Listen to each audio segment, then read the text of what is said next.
Thank you. A few years ago, I was on the phone with a very good friend of mine, and he was at that time flying as a captain with a Turkish airline. He just landed and was going to a hotel for a short layover. So I asked him, "Where have you just landed?" And he said, "Gaziantep." Now, I had no clue of where in the world this place was situated, so I asked him again, "And where is that place?" And he said, "I don't know." "Well, didn't you just land there? So how did you find it?" And he said, with a somewhat embarrassed tone of voice, "Well, it was at the end of the Magenta line."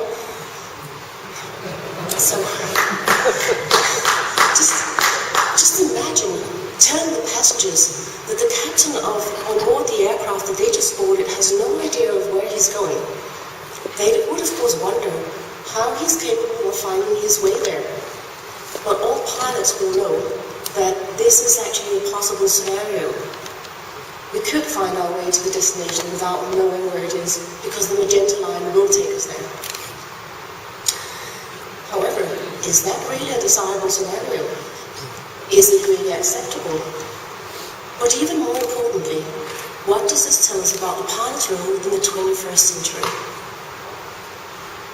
In my presentation, I'd like to address the role of the pilots, creating an awareness of the importance of good monitoring, and how to pass on your interpretations when monitoring. And for practical purposes, I will use the term pilot monitoring throughout my presentation. This should cover for other terms such as monitoring pilot and pilot not flying. And I'll also use the term he or his, which of course also is meant to cover for she or her. There is no doubt that the pilot's role has shifted over the last, say, 30 years or so. Nowadays, and in the years to come, we see great changes. Our whole industry has become iconic of the low-cost model. And not only do we then face challenges in the area of new technology to deal with, but we also have to deal with consequences of commercial pressure. Thus, there ought to be an even higher focus on the human factors. I find the commercial pressure to be a world of its own, and I'd like to address that topic some other time. Now, technology is taking care of itself, and it's going to develop whether we want it or not. And are we following? Yes, of course we're following, because there's no other way. But are we adapting our behaviors accordingly? And which kind of behavior is it actually that we need to adapt to in order to follow along with the technology? I'd like to show you a little video clip that demonstrates our dependence on technology.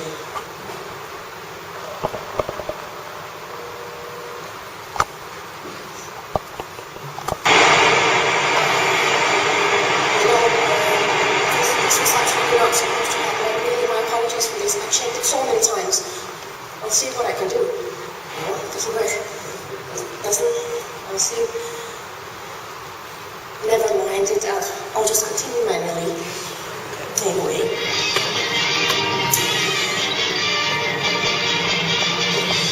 Yeah, well, of course, I'm sure you've guessed by now that we don't really have a technical failure here. I just chose to show you this little video clip to illustrate to you the dangers of solely relying on technology. What if I really did have an important video to show you here? I would have totally lost the point in showing it had technology failed. Today, it wouldn't be that big a catastrophe for me, because today I have thought of and planned for a backup in case it didn't work. So my point in this video is actually backup. If we go about 30 years back in time, back to when pilots actually knew where they were going, we would see technical failures which only the pilots could rectify by the correct actions. So in that sense, the pilot was the backup system for technology. What we see now is technology being backed up by another technological wonder, and the pilots are mainly monitoring that all the technical wonders are all doing their job. And they are doing their job, most of the time anyway. So complacency might be a risk factor here. And one might argue that both pilots become pilot monitoring in the cockpit. Humans are actually quite good at problem solving and creative thinking, but humans are not good at just monitoring. And that's unfortunate, since we are going in the direction of more and more monitoring. So how do we then deal with that problem? Well, we could of course force pilots to do more manual flying to keep up their technical skills at high level, or we could train pilots in their technical skills in the simulators, as we are already doing. But as mentioned earlier on, technological development is at its own speed full fast forward, and it's not taking us into more manual flying. Instead, we're getting closer and closer to fully automated aircraft that just need remote control from the ground that you can operate. We'll go there one day, I'm sure. But in the meantime, we're still humans working the technology in the cockpit.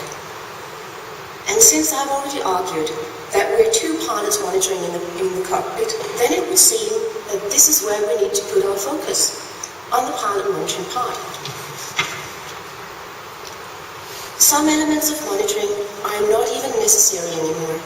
A lot of information has been taken away, and there are some parameters that we don't even have access to see anymore. We blank the screens because the information there is not needed. And if the information is needed, that information will pop up right in front of us to warn us.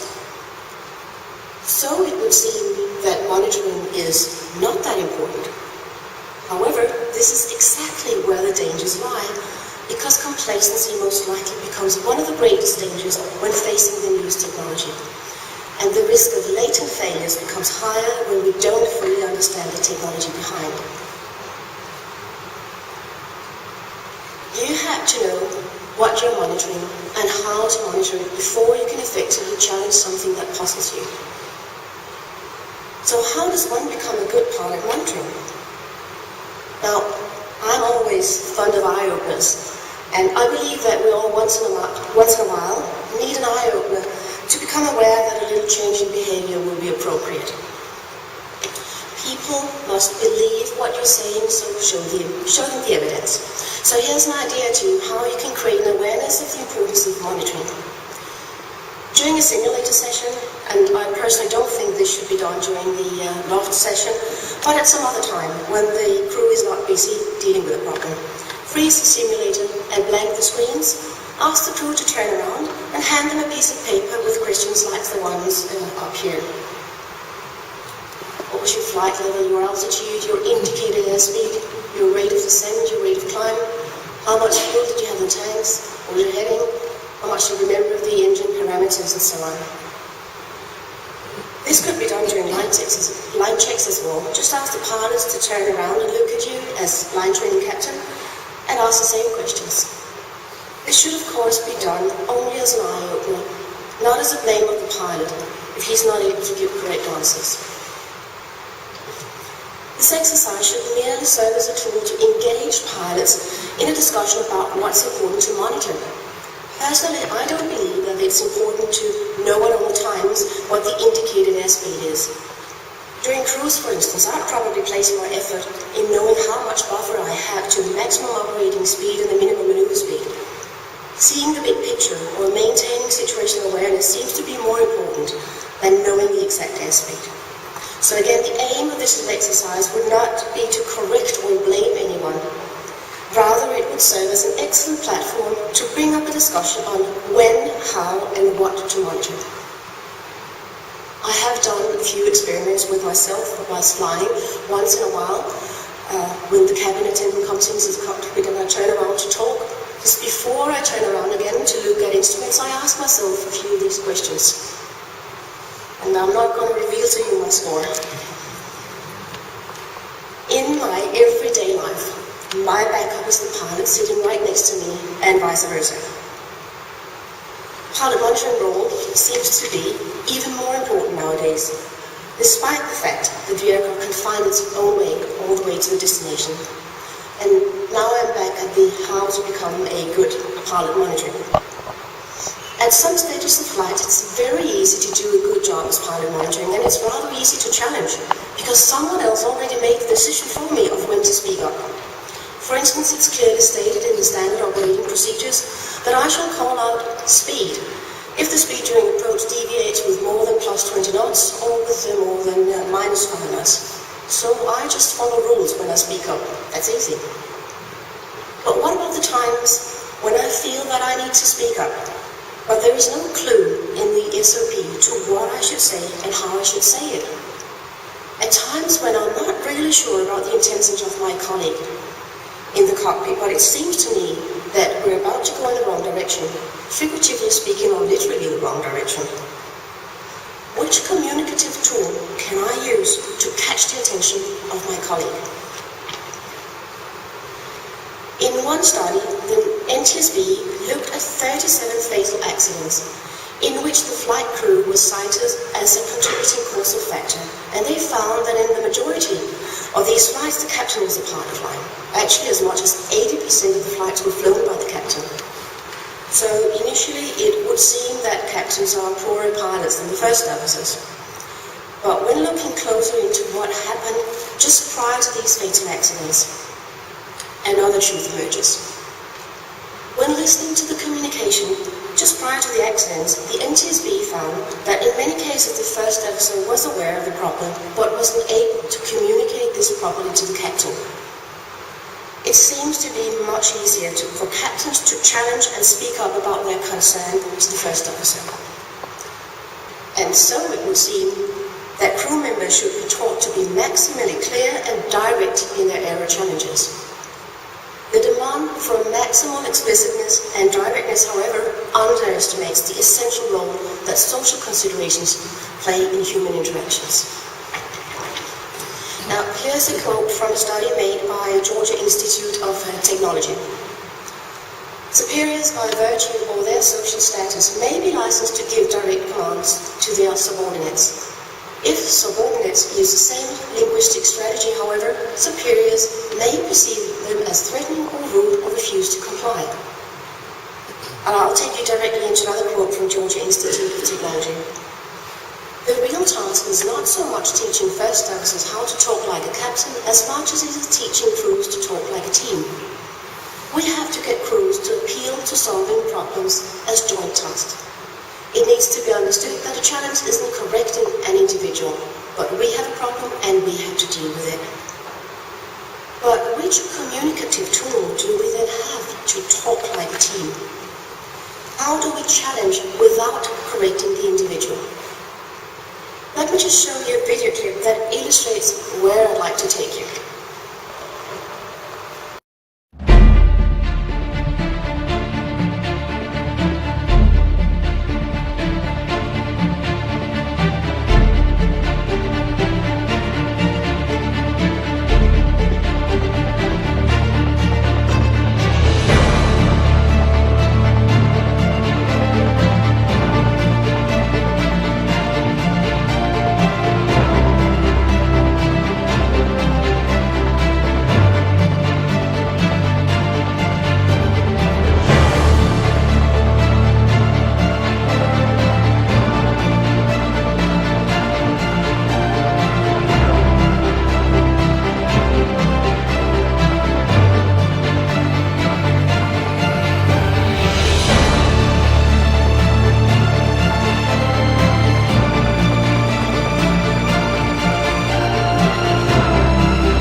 And I'd like to illustrate this with a few examples that I think you can relate to. Haven't you ever been sitting in your couch watching TV, following a breathtaking thriller on TV where you're completely absorbed by this, they're just about figuring out who the murderer is, and someone asks you a question like, for example, did you put petrol on the car? And you just answer, yes, but realize later that you didn't really hear the question, you may not even have given the correct answer. This of course happens because your focus is on the thriller on TV, and that closed question, to which you can only choose between the answers yes or no, doesn't effectively manage to steer your focus into another direction. What if that someone had asked you, how much petrol did you put on the car? Think about it for a moment. You can't just say yes or no. Now the difference is that to answer that open question, you would have to create a picture in your mind to remember how much petrol you actually filled on the car. In doing so, you would have no option but to remove your focus from the TV to answer the question. That open question engages the mind. It has the power to remove the attention from the TV, and it destroys the fixation. There is no escape route. You have to think and listen to the question to answer. Furthermore, chances are you will remember afterwards. So not only do open questions have the power to get people thinking, they also increase listening. Now I brought up an example with a thriller on TV to illustrate what fixation can do, but let's bring that scenario into the cockpit. I believe every pilot must have been in a situation when he felt it difficult to challenge the actions of his colleague and spent a few extra seconds on thinking about how to express a concern. So here's my statement from before. You have to know what you're monitoring and how to monitor it before you can effectively challenge something that puzzles you. I'd like to follow up on that and state as well that you have to know how to challenge before you can effectively challenge. There is a rather, I think, well-known accident in which the landing gear was visually confirmed to be down, but the nose gear light didn't show a down and locked green light. The captain on board the flight was fixated about this problem to an extent that he overlooked and overheard a more significant problem. The fact that they were running out of fuel. And both the flight engineer and the first officer were aware of that problem, but never managed to pass on their observations to the captain. They used only closed questions and statements. What if one of them had asked the captain, how much fuel do we have left? In other words, where assertive behavior fails, an open question at hand can become your best friend. Furthermore, it's harder to feel insulted by a neutral, open question, and at the same time, you will be pointing out important focus areas and hopefully make the other person see another point of view. By asking an open question, you avoid telling people how they behave or speak. They will get to the conclusion by themselves. So to sum up, manual flying that's all very good, but in a traffic-dense area with continuous descent, angle approaches, speed control, level restrictions and call-outs, that would make the pilot monitoring so busy that he would lose his monitoring function because he would risk being overloaded. So the option of more manual flying has been somewhat diminished. Hence the role of monitoring appears to be highly significant. You've got to get all crew on board with the idea, so heighten the awareness would be my suggestion. And I really would urge you to try out in your everyday life as well as in the cockpit and between all colleagues to try out the power of the open questions. Think actively about replacing a closed question with an open question and see what it brings you. Why not? If you'd like to know more about some tools that can help you challenge and stimulate flow of information, my colleague Jessica has a presentation tomorrow at the cabin track at 11:15 explaining more detailed how to work with open questions. So for now, I'd like to say thank you for your active listening.